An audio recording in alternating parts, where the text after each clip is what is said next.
Welcome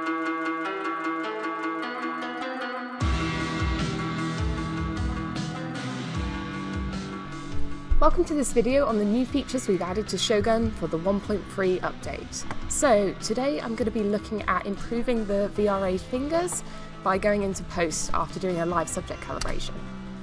So depending on how your calibration has gone, sometimes the scaling will be off.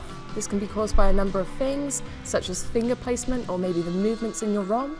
It's good to look at doing the 10Z finger setup if you want exact finger placement.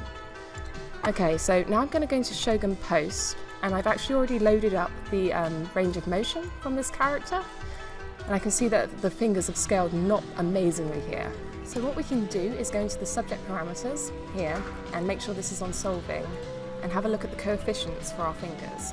So I'm just going to type in COEF, and we'll bring up our finger coefficients here. Now all of these actually affect the hand scaling, but what we want to look at mainly is coefficient 0 and 1. Coefficient 0 affects the overall scale of the hand, and coefficient 1 will affect the spread. These affect the hand the most out of all the coefficients, so we recommend playing with these ones before looking at the others. Okay, so with this hand I can see that the fingers have scaled a little bit larger than they should, not by much, but enough to have a look at changing them.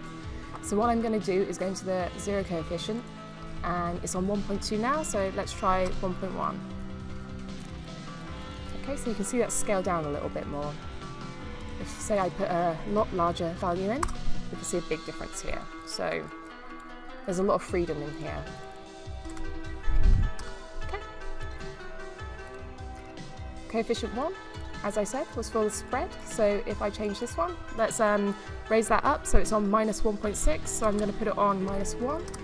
You can see the spread increased a little bit. You could increase that a lot more as well. So that may be a little bit too much, but we're hitting those little finger and thumb positions a bit better now, so there's lots to play around with in here. So after you've done that, you'll want to have a look at the other hand. By scrolling down here, we can see we've got the right and left fingers. Okay, so it's always good to make sure you've done both. Once we are done adjusting, all we need to do is resolve our bones, and that will update their new positions. You'll see them pop there.